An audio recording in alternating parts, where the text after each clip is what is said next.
and also learning, learning. So today I got to know some people right now, first time. So next time I come, I can remember those people. I can associate my memory with those, events that I can have them. Now, there's also adaptive learning platforms, predictive modeling, so that we can predict students' behavior, students' performance, whether they are at risk or not. And we have a sample for that, and we have a code for that, and we have a software for that as well. And there's also interactive bots, which are mainly working to preserve our culture, Kurdish culture, and also preserve the language, because we have a lot of dialects, we have a lot of problems, and now I'm in a big project. I call it a very noble project, and hopefully my team at UKH will overcome all the challenging things that we have, that we'll encounter. Now there are Blackboard, a tool, so that for kindergarten they can, from the age of, or grade of 8, they can use that tool to work with them. And there's also Dreambox Learning, to predict modeling. You can use for finance, for management, for risk management, for crucial, critical project management aspect or tasks. There's also I'm going backward. It goes backward. Okay. Now this is machine learning. So machine learning, connected layers, input, training input will go in through layers, will be counted, computed, and then forwarded to the more layers, and then the output has some errors. You take the difference and then backward it, and then you take a computation back propagation by Jeff Hinton. So that's how it works. That's the basic machine learning technique. And also,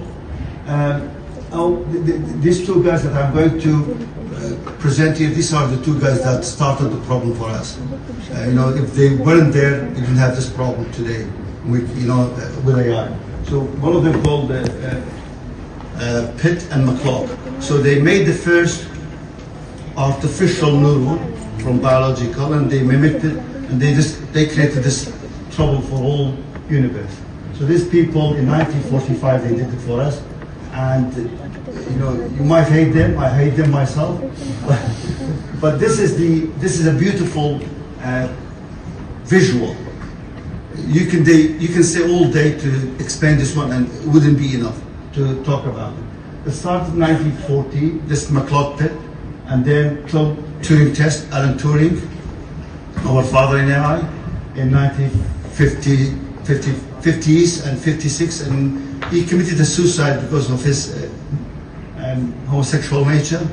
And then he developed Turing test as an AI system, that a machine and a person, and you send a set of questions whether a machine will be able to answer as human. That was Turing test. And Turing test hasn't been passed, and I tell you why. In the discussion I can tell you why it hasn't been passed.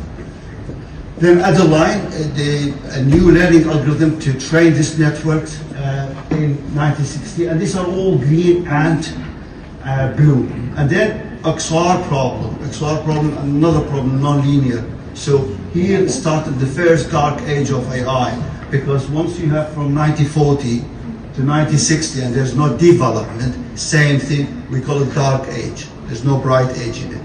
So then developing multi-layer perceptron, it was a single layer, and activation function, we managed to solve XOR, and it became a bright age. Then came to neurocognition. It was a time of Hopfield, Kohonen. They brought self-organizing map, associated memory, and Jeff Hinton, the father, from Canada. They brought back propagation learning algorithm, and that back propagation algorithm boosted AI or machine learning to a level whereby we call it a bright age. Until somebody came from Russia called Vapnik. Vapnik did support vector machine based on the idea from margin of the street, how you, the wider margin, the better classification for positive and negative. Support vector machine, Vapnik, Alexander Vapnik worked with this machine for almost not over one night, no. It was a long time. It wasn't because he had a cold day in Moscow and didn't go out and had to think about something and he created, no. He worked 30 years with support vector machine until a lady from the US wanted to work with character recognition and somehow knew about the work of Vapnik, communicated with him and promised him to bring him over to US, and she did that favor to him, and Vapnik came to US. In the US, first time he sent 3 papers. He had a bitter feeling. These papers were rejected, but then later on, support vector machine is a support vector machine. It's a very, very strong machine. There's no single second goes by without having at least 100 citation for it, okay? Now, then support vector machine, what did, kind of surpassed machine learning or neural network. Then again, support vector machine, neural network continued for many years.